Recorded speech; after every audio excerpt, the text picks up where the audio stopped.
Okay, here we have also another problem, and that is the rate of decoy of a radioactive substance is proportional to the amount of A remaining at any instant.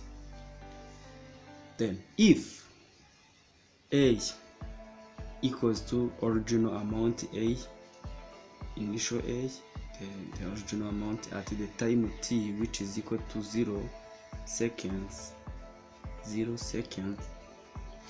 prove that if the time taken for the amount of the substance to become 1/2 of the original amount is t, then A is given by the amount of this substance is given by the original amount times e power negative time ln2 over time t. Prove also that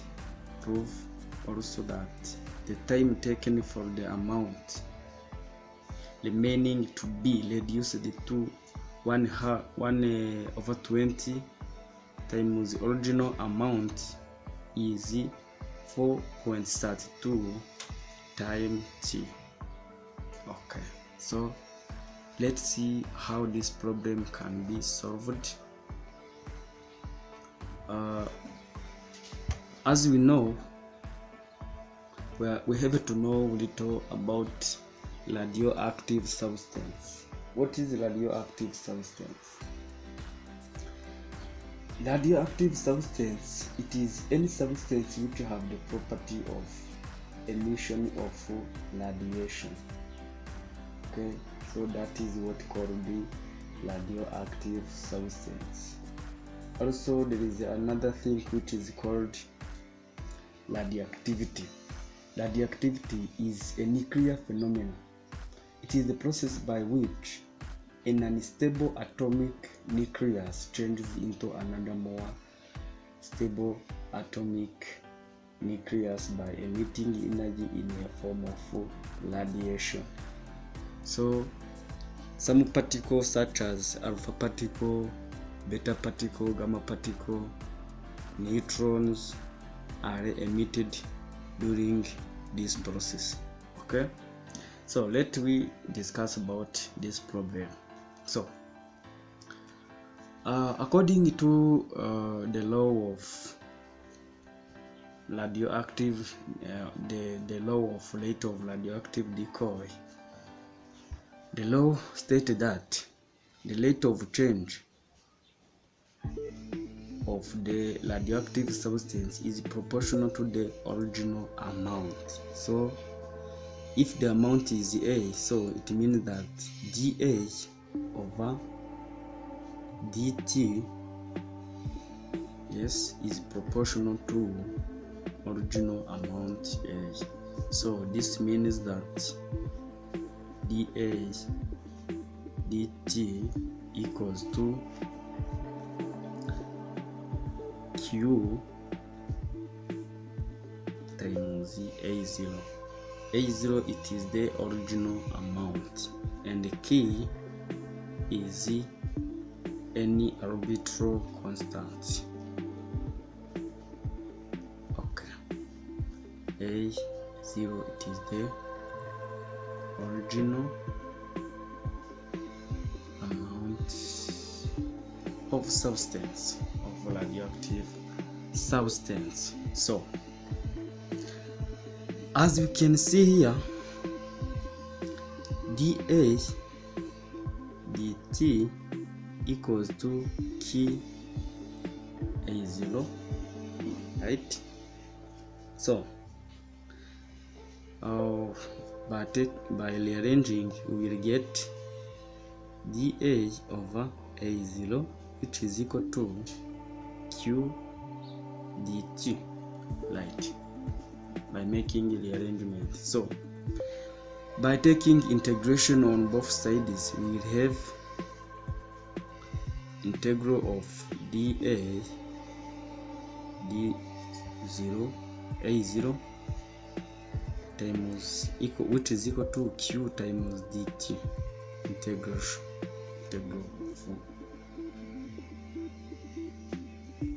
this one, right?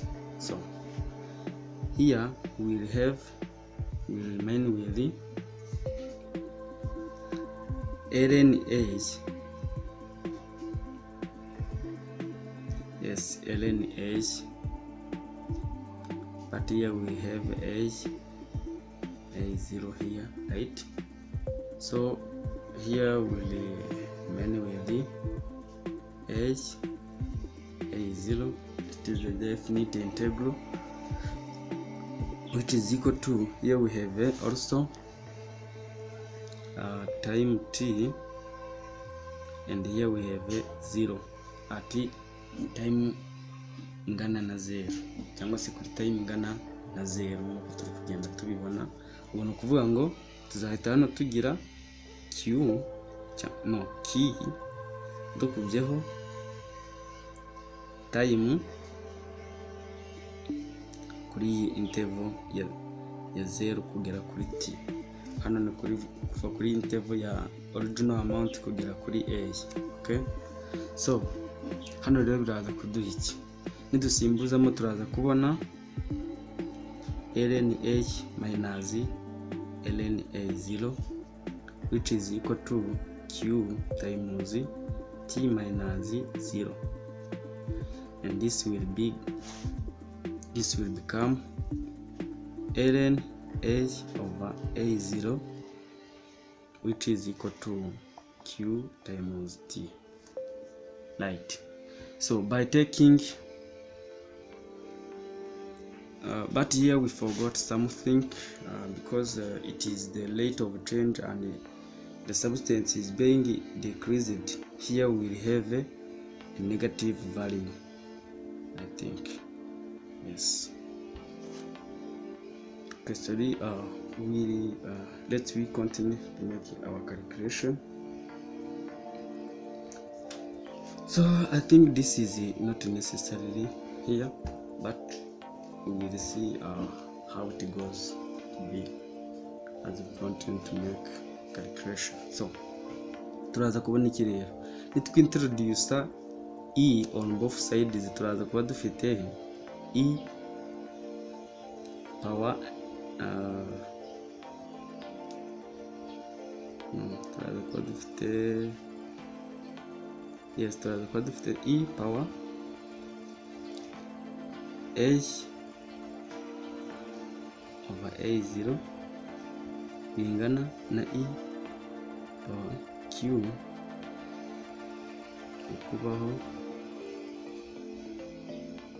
ukubaho time. Yes, so turaza kubona iki rero, turaza kubona aka kaza hano inyuma, turaza guhita tugira ln e a over a0 bingana na e qt, e power qt. Ibi bikaza kuduhereza akangaka tuzi ko kaba kangana na 0 kaba kangana na 1 mu busanzwe. Ubwo turaza kuba dufite a, the original amount over the amount asanzwe over original amount bingana na e power qt. Yes, ubwo rero turaza guhita tubona ko a ingana na a0, nidukora cross multiplication dukubyeho qt like this. So at time t ingana na 0, ubwo ni ukuvuga ko tuzaba dufite a ingana na a0 ukubaho e power q times t ingana na 0, turasimuzaho 0, so tuzahita tubona a ingana na a times e power 1, kubera ko hano turi tukigira 0 kandi e power 0 equals to 1, right? So ibi bishatse kuvuga ko a izahita ingana na original amount. Kuri time ingana na 0 tuzaba dufite a ingana na original amount. Bivuze iki? Bivuze ko nta kintu kizaba cyagahindukaho na rimwe mu gihe time izaba ingana na 0 second. Okay, so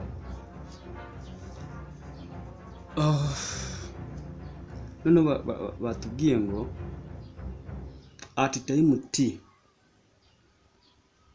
where at time t ingana na t, aho a izaba yabaye original amount, aho a izaba at time, if the time taken for the amount of the substance to become at time t, aho iyi original amount izaba yabaye kimwe cya kabiri, ni ukuvuga ngo tuzaba dufite 1/2 a of the original amount. Ni ukuvuga ngo kuri time ingana na t tuzaba dufite ya substance yacu izaba imaze kungana nka kimwe cya kabiri cya original amount. So ibi bishatse kuvuga iki rero? Nituza tugasimbuza iyi a yacu, iyi a ingana gutya, tukayisimbuza muri iyi equation twabonye hano hejuru, biraza kutworohera kuba twakarikira iyi constant yacu iri hano. Okay, so ubwo rero tugiye gusimbuzamo, turaza kubona dufite 1/2 a0, which is equal to a, and a is equal to a0 times e power qt, right, nkuko twabibonye hano ngaha. Yes, ubwo ni ukuvuga iki rero? Ni ukuvuga ko 1/2 a ingana na a0 times e power qt, then this and this will go together. Yes, then we will remain with the 1/2, which is equal to e power qt.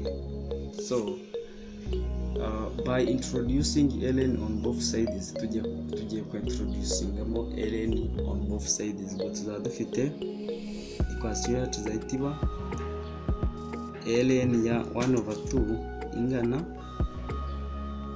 na ln ya e power gutya, right? So hano tuzahita tugira turebe hano dukomeje kuri page y'inyuma, ni ukuvuga ngo tumaze kubona ko dufite ln ya 1/2 ingana na ln ya e power gutya, kandi tuzi neza ko ln ya x over y ingana na ln ya x minus ln ya y. So bivuze iki rero?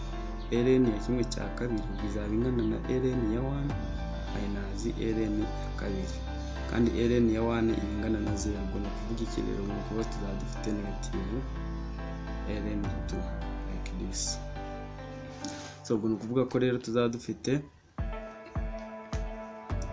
negative ln of 2, yes, negative ln minus ln of 2, which is equal to this power will come here, iyi power turahita tuyizana hano inyuma, tuzahita tugira q times t k, kuko t tukubyeho ln e, kandi ln e ubusanzwe tuzi ko ibingana ari imwe. So ubwo ni ukuvuga ko rero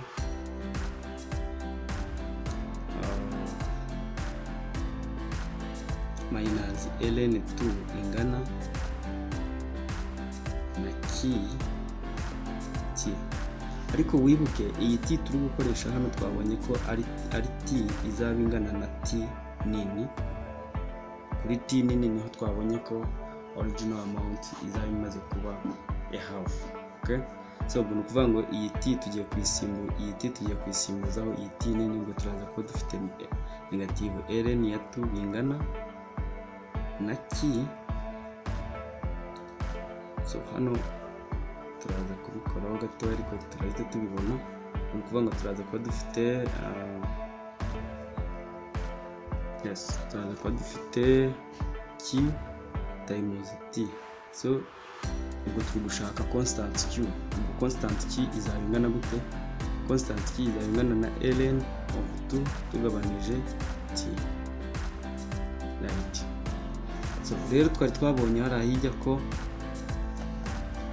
a ingana na a times e power q t, kandi q tubonye ko ingana gute? Ingana gutya. So tugiye kuyisimbuza agaciro kayo, ubwo turaza guhita tugira a ingana na a0 gukubaho e power negative ln 2 t, noneho dukubyeho ya time yacu t. So ibi bikaza kuba ari naho twakwandika e power times a0 times e power negative t ln ya 2 noneho over t. Yes, I think this value is what we were asked to obtain in our problem. Okay, we were asked to get a0 times e power negative t ln 2 over t. Yes, and this is the same like this one. So I can say that the first problem is proved as required, right? So number B, they asked to prove also that the time taken for the amount remaining to be reduced to is. So let's see how also this can be. So if, as it is given from the problem, if a equals to 1/20 of original amount, then it means that 1/20 of original amount equals to a0 times e power negative t ln 2 over t, right? So you see a and a will reduce it, then we remain with 20, which is equal to e power negative t ln 2 over t, right? So here, according to how we have calculated here, nkuko twabikoze hano dukoresheje property, n'ubundi ubwo tuzaba dufite dushobora kuintroduce ln on both sides, tugahita tugira ln ya 1/20 ingana, ubwo bigahita bingana na ln ya e power negative t ukubo ln ya kabiri tugabanyijeho t ibisanzwe. Ubwo iyi power tureta tuyimanura tuyizana hano inyuma tugendeye ku ya property yacu isanzwe tuzi kuri Napierian logarithm. Ubwo turaza kuba dufite hano tugendera nko kuri property twakoresheje hano, turaza kuba dufite negative ln ya 20 ingana, akandi twazana hano inyuma turaza kuba dufite negative t ln ya 2 over t kubaho ln e, kandi iyi ln e nk'uko twayibonye hejuru ibingana na 1.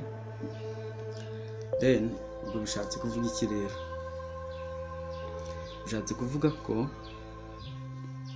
negative ln ya 20 ingana na negative t ln 2 over t. Yes. So by making the arrangement to get the value of t, tugiye gushaka value y'iyi t. Ubwo turakora cross multiplication hano, turahita tuza kubona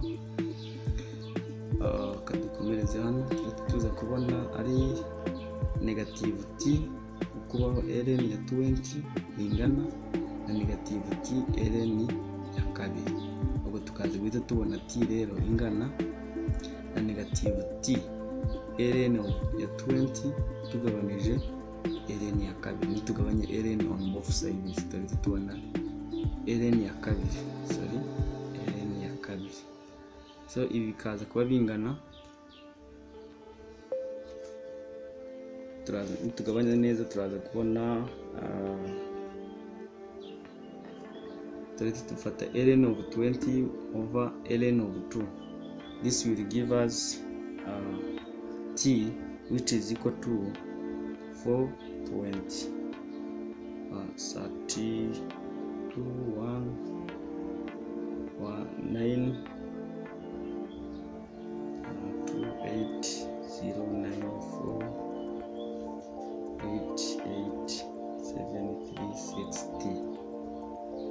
by using calculator. Nukoresha calculator ni ibingibi uri bubone, urafata ln ya 20 ugabanye ln ya kabiri uhita ubona iyi value. So uraza guhita ubona rero ko time t n'ubundi birabingana na 4.32 t. So ndakeka n'ubundi ari iki ngiki bari bagize gute, bari batubajije. So that's it for this problem, and this is how you can calculate it. So I think if hari ikintu udasobanukiwe neza waza twandikira muri comment tukagusubiza. Uramutse ufite n'ikindi kibazo cyerekeranye no kuri differentiation nabwo waza twandikira tukagusubiza kuri YouTube channel yitwa Logitube. So ibyo twashaka gukora kuri iki kibazo ni ibingibi bari batubajije, step by step twabonye ukuntu byagiye bigenda. So ubutaha rero tuzareba ibindi bibazo bijya kwifata nk'ibingibi. So thank you for watching.